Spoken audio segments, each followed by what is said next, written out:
And also, they're not stupid. Welcome back to Advance Wars 1+2 Reboot Camp. We defeated Kanbei's forces for the second time last time in the amazingly named Mighty Kanbei. But now, it is time for the mission of 1,000 memes. Sonia. Father, please, stop that whining.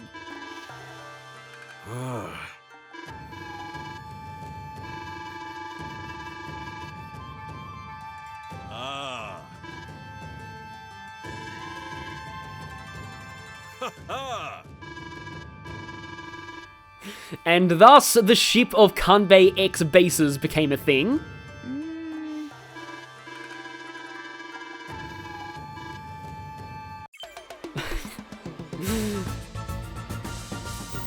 Take to the skies and capture cities before Kanbei grounds your troops. How will he do this? What is this mysterious new deployment facility that we can see in the map info? What will Kanbei's daughter do? And what is the biggest meme in the entire game? All these questions will be answered when we select our character. Sorry, I kind of got ahead of myself there. So yeah, I used Andy first, then Sammy. It's only natural that I use Max for this last Kanbei mission. This is kind of broken, but Max actually does decently well here, especially since there's some early units on the field that I need to finish off. Also, we're about to see just that Max even makes Kanbei's units look like paper. Hey! So now, all of this will be unveiled in Mission 14, Kanbei's Era? I love how this is the only mission in the game with a question mark after its name.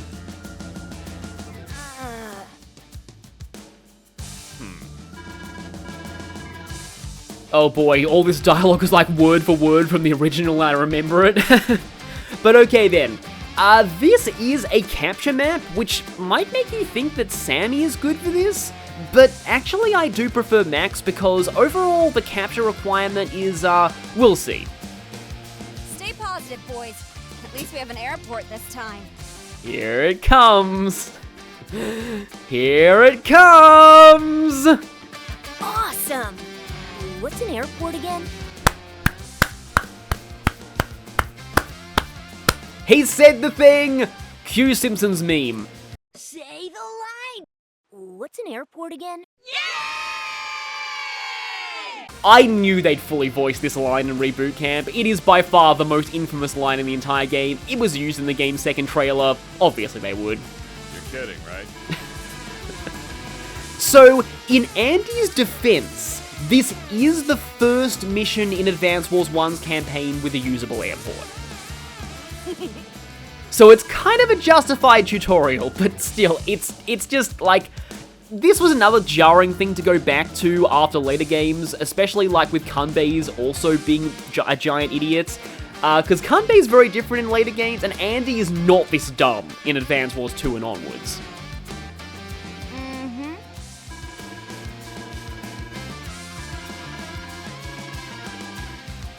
Now, even though Sammy is saying this base is useless, for me it's not, because it will still be deploying units every turn, and that's going to inflate Kanbei's army and make it harder to get a perfect power score. So, I may actually want to send one of my air units down there to block that base eventually. We need to capture 15 properties to win, including our starting ones and the HQ. And Kanbei does too. Now, he only has a lead of one property. However, if you look at his side of the map, 1, 2, 3, 4, 5, 6, 7, 8, 9, 10, 11, 12, 13, 14, 15. Yeah, Kanbei has to get everything on his half of the map to win. And because he's almost guaranteed to get everything in this landmass, and he already has infantry on this island, you kind of either need to take out that infantry early, get rid of this transport, or my personal favourite, ignore the capture requirement entirely and simply go for his HQ, because I find that easier. Now, Kanbei has a bomber, and he also has his own fighter. I love how the fighters for Gold Comet are actually just propeller planes. And also, I like the way their battlecopters look too. Like, everything there looks really old-fashioned, which makes it kind of doubly ironic that Kanbei, is, like, just has better units, even though they all look, again, really old-fashioned. There is another airport there, but again, here's the thing. I do want to just try and, again, I'm trying to go for an HQ capture, which means my main goal is to get rid of that fighter by first striking with Maxes. Then, eventually, I think I should bomb that anti-air. I don't have enough for a bomber right now. But of course, this bomber immediately needs to go. Because... oh, Max. Yeah. So, against Max, Kanbei effectively has minus 30 defense. So it's just like... ugh, it's ridiculous. Kanbei has plus 20% defense, and still, he's just... I'm gonna try and secure that for some more income, though. So between Watson Airport again, something that Kanbei is gonna say within the next turn, like, I can start dropping that infantry there first, but I don't want Kanbei's copter to get the first strike on my copter, so for now, I'm actually just gonna be a little, some would say cowardly, but I say cautious, and I'll be getting that airport I hope I'll be getting that airport eventually. We also have a missile here. It's not going to be all that useful. It's way more useful on hard mode, though. And here, if I get an infantry from there, may as well get another infantry just to kind of build up my technique score. You thought the memes were done, but they're not done. Oh, that's not voiced. I wish they voiced that one. With this base, I shall deploy a mountain of troops. So, yeah, Kanbei's Arrow is a weird mission. It's a giant meme for so many different reasons. Both for Watson Airport again, for I will deploy a mountain of troops, and one more reason, and that's the fact that Kanbei's Era is strangely difficult on hard mode. Like, on normal mode, this mission is really not that bad. On hard mode, there's Fog of War. Kanbei starts with way more units. He has, like, multiple things that are immediately threatening you. And on hard mode, there's kind of a silly strategy that's the main way you're supposed to handle this map there. And it involves one of his, although I believe on hard mode, he has to have an anti-air up on this island, because the strategy wouldn't work otherwise. So I can probably describe that strategy now. So basically, on hard mode, I think there is an anti-air up there. And what that means is that if you position one of your air units right here, it baits his anti-air into attacking from that city, and then you retreat the air unit, and then Kanbei is too dumb to move that anti-air away, so he blocks this neutral city, and effectively the time pressure is removed, because unless you let him push all the way here, he'll never win with 15 properties. Yeah, that's basically how you did this map on hard mode. It was kind of required, because otherwise, bad things would happen. Yeah, I suppose I'll go there just to minimize transport movement so I can run back and pick up more things. Again, this missile is pretty much mostly just meant for hard mode and not for normal mode, because on hard mode it's actually kind of a threat. I'm wondering if, you know what, I may need more transports later, and Max does get a boost to his transports during his power. He already has morale boost. Allow me to show you my strength.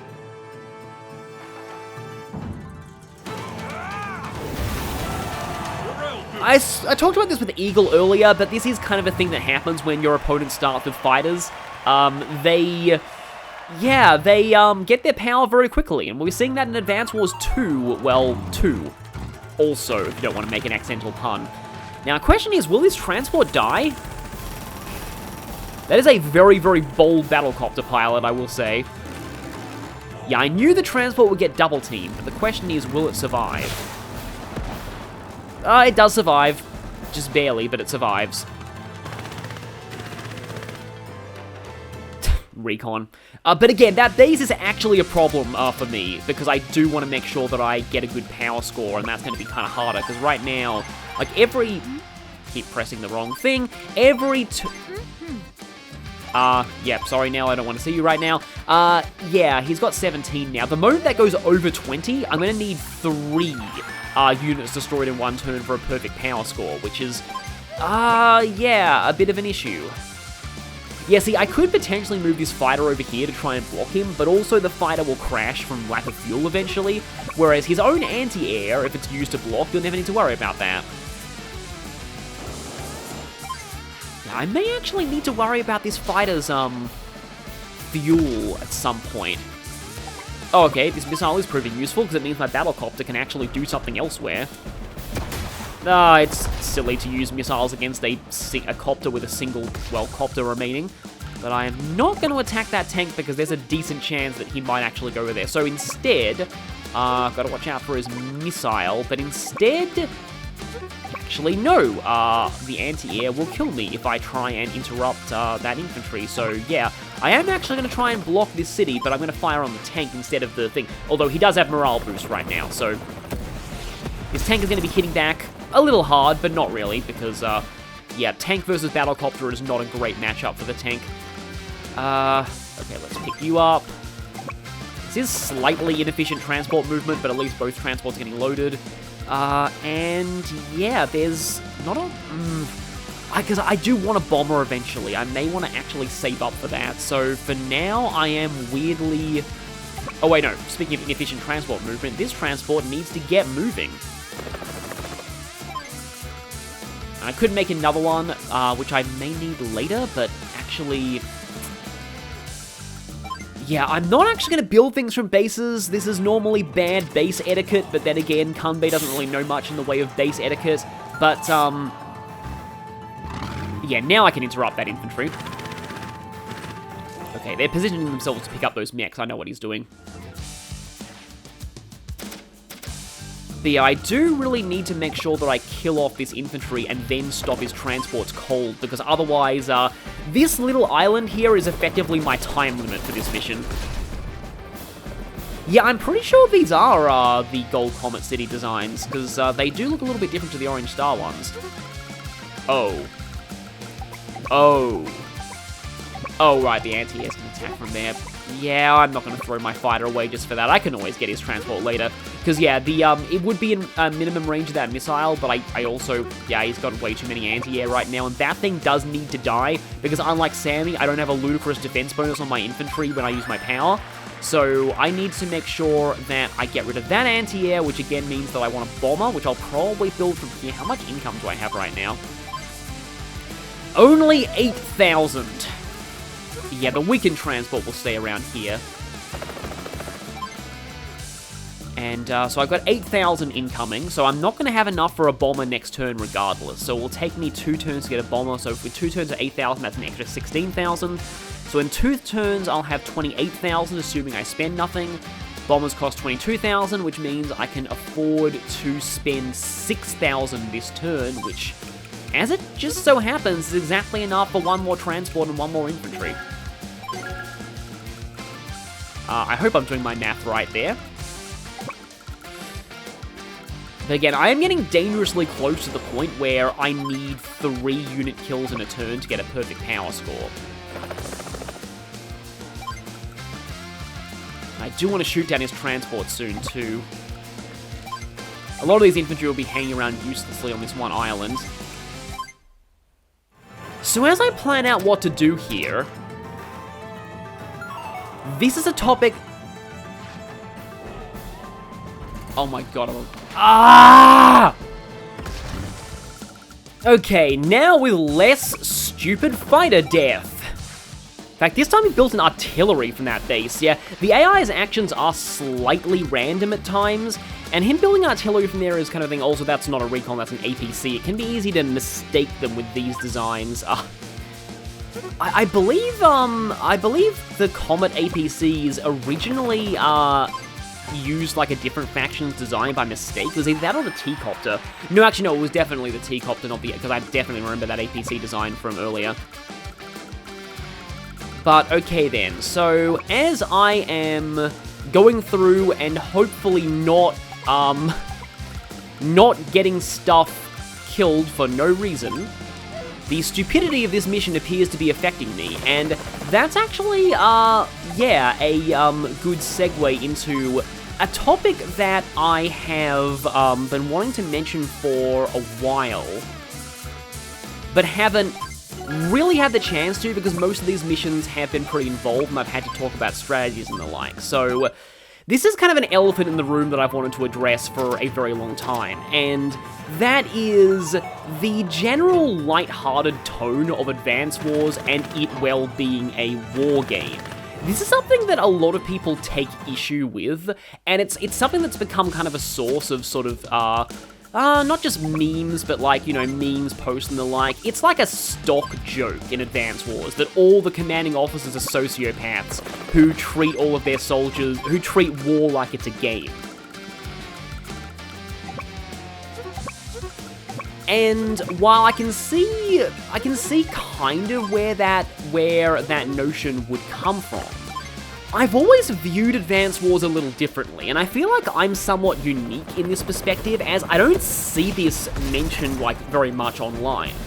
The thing is, I have always subconsciously viewed Advance Wars as a satire. Especially the first game, where all of the commanding officers, well, pretty much all the commanding officers are gigantic morons. Especially like Kanbei. Like, Kanbei in a lot of ways is a parody of both Bushido and also kind of, although I don't know if this is entirely intentional, but if you squint hard enough, kind of a parody of Japanese attitudes during World War II. Which is something that, this game was originally, even though Advance Wars 1 took a while to actually come out in Japan, this game was still originally developed in Japan, and so Japan really does have a lot, and I mean a lot, and for good reason, of self-deprecation around their actions in World War II. I've seen some outlets and people say that, or accuse the Advance Wars games of making light of something that shouldn't be made light of.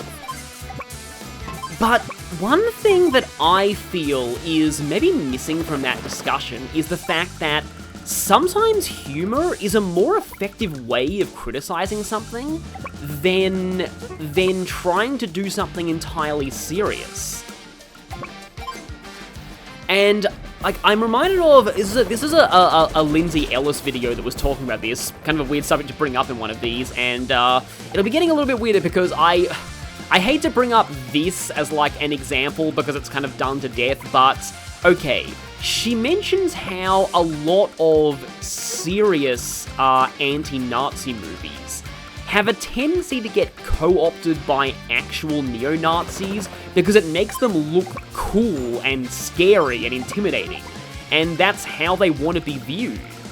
But at the same time, Springtime for Hitler from the producers has never got that treatment, because it makes them look stupid and foolish, and that's not something they want to be associated with.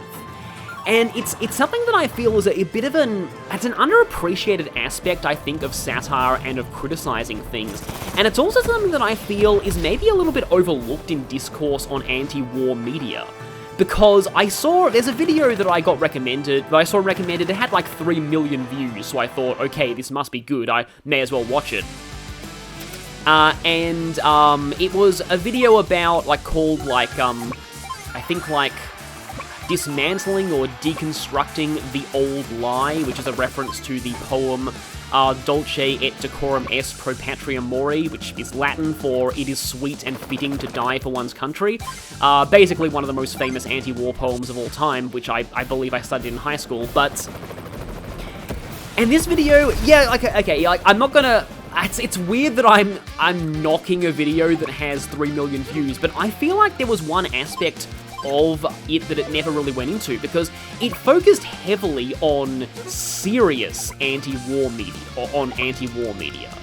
Anti-war movies like All Quiet on the Western Front, which I've heard is a very, very good film, so I'm not gonna try and say that that's, not a good movie or anything like that. But what I do want to say is I feel like it's important to acknowledge something in the discourse that sometimes, in fact in a lot of cases, serious anti-war movies actually end up having the opposite effect. Even Starship Troopers, which was supposed to be satirical, had a lot of people miss the satire because of the dramatic, cool action sequences. It's often said that it's nearly impossible to make a truly anti-war movie, because in order to do so, you'd have to make it not fun to watch, and nobody wants to see a movie like that. But this goes doubly true for video games. In order to make a video game with a serious tone and an anti-war message, you have to make the gameplay not fun. Yep, I have to actually destroy 3 units in one turn in order to get a perfect power score, which is going to be a slight problem. Now, I've only got an income of like 10,000, but if I start churning out battle copters from that airport, because I can afford a copter a day now, which, I guess keeps the doctor away, but I need to get you over there. I probably have too many transports right now, but yeah, I do have to hold off a little bit before I approach that HQ. The original turn limit for this one was actually 12 days, so I have a little bit of a buffer. But I think I'll wait 1 turn before unloading my my guys from the transports right now. And where it is, this battlecopter is actually protecting that T-copter. Yeah, I should probably be able to get 3, and this mission is likely going to end before he builds enough units to require 4 for a perfect power score. And I haven't even lost anything yet, so I'm totally fine on technique. But again, back to my topic there. Anyway, that video was talking about how a lot of those films just, like, you know, carry an anti-war message by having sort of darker endings and not giving the protagonist a moment of victory or anything like that. But I personally feel that, again, what is even more effective is to play the whole situation for black comedy. One of my favourite works of literature that I studied in high school is Catch-22 by Joseph Heller. Catch-22 is a very dark comedy, but it's a major satire about just how incredibly stupid a lot of the commanders were in World War II and how it led to a massive amount of casualties.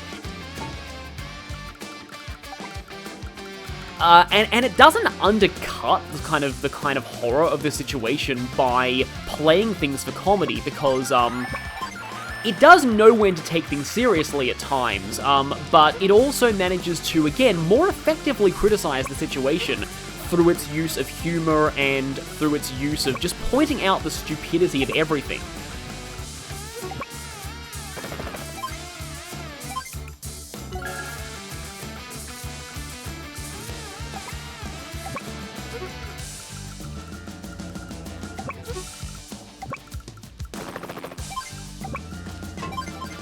Like I said, when you make something look stupid and not admirable, then people will not want to imitate that behavior. I saw a quote somewhere saying that, like, while Advance Wars, yeah, may treat everything in a comedic sense, it also never glorifies war, really. Like, I personally have more problems with, I'm gonna bring up the thing again, but I have more problems personally with the Crimson Flower route of Fire Emblem Three Houses, which, in my opinion, outright glorifies war. It actually promotes war as an acceptable avenue to social change, and that is something that just, I cannot stand that at all. It's part of why that route makes me really, really, really angry on a personal level. And in fact, it actually leads me into another topic that I wanted to mention. Oh baby, this is gonna be fun. You're gonna get hurt. And that is that, it kind of goes to the thing of talking about things gonna be fun. It's like, yeah, like, how can I find this game so fun if I am, again, as you can tell if you've seen me play Crimson Flower, not seen me play, but heard me talk about Crimson Flower, because I've never played on the channel because I would be screaming the whole time, but that I'm, like, maybe one of the most anti-war people that you will ever meet.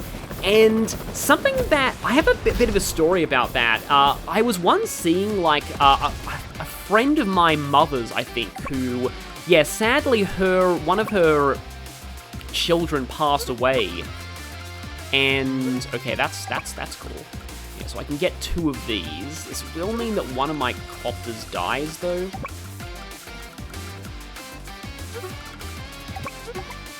Yeah, unless I... Okay, plan.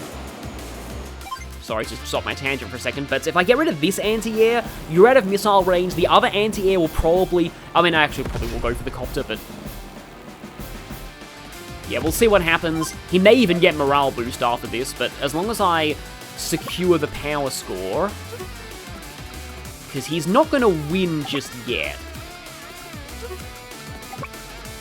But yeah, we were seeing this relative, and he sadly passed away, and his like older sort of mother was going through his stuff, and he had a huge collection of Napoleonic War miniatures, sort of like Warhammer, and they were all painted. They were all like incredible. But one thing they were saying, and don't take this as like an actual like thing. This was just their own personal opinion, but they said something that I personally found quite interesting, and that is that in their experience, most people they knew who were into war games, and like war miniatures and the like, were actually quite anti-war, and that, again, from their own personal opinion and experience, it was the people who openly claimed to be pacifists who were the ones you wanted to watch out for.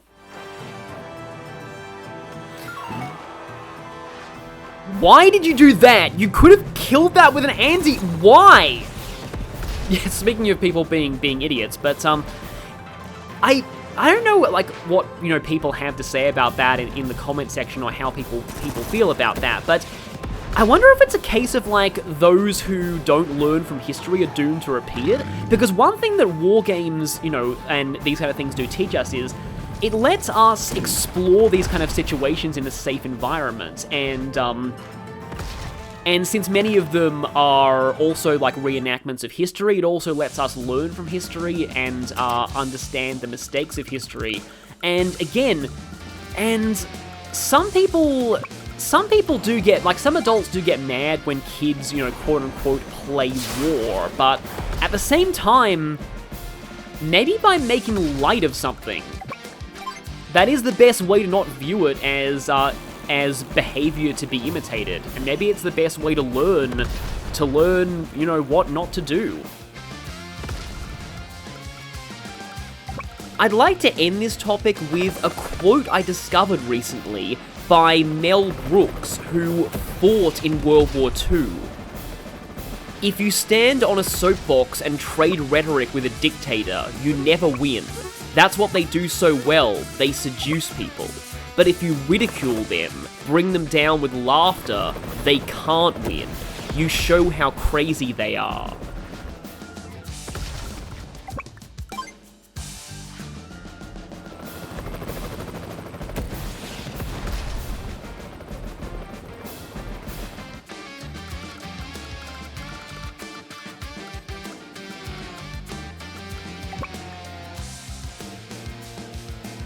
And on that note, yeah, things got surprisingly serious in this silly mission, but it's a tangent that I had to go on eventually. My sword. Oh, and yes, once more, what a horribly useless base that was.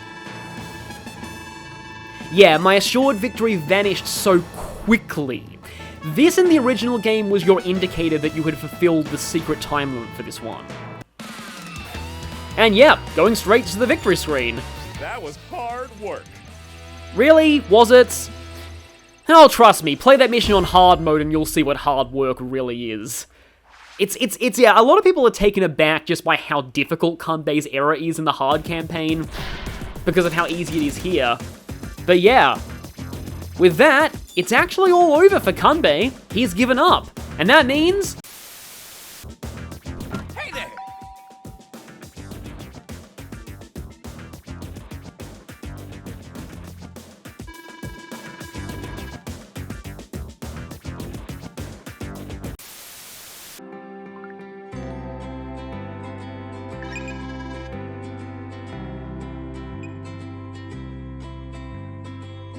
It's yours.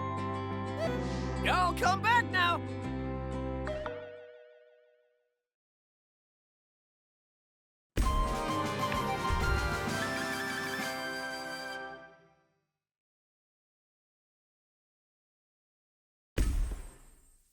We have successfully solved this horrible, horrible misunderstanding that led to the loss of a whole lot of lives, and we can hopefully move on and never have to again.